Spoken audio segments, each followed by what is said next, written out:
Onasi, mana pulni olgin-da. Bu pulga o'zing xohlagan narsangni olgin, xo'pmi? Voy, rahmat kattakon. Endi bunga kosmetikalarni olaman-da.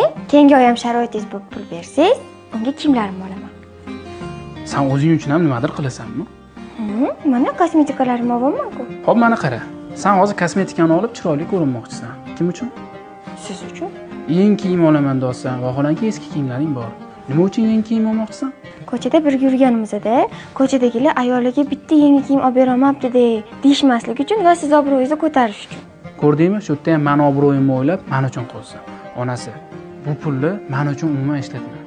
Nima xohlasang o'zing uchun qilgin, o'zing uchun sotib olgin. Bu pul seniki. Unda salonga borib o'zimga qarab kelaman. Salonga? Shu salonga ham men uchun chiroyli bo'lish uchun borasan-ku. Ayollar juda ham ajoyibda. Nima qilsa ham biz uchun, biz erkaklarni ko'zini quvontirish uchun qilar ekan.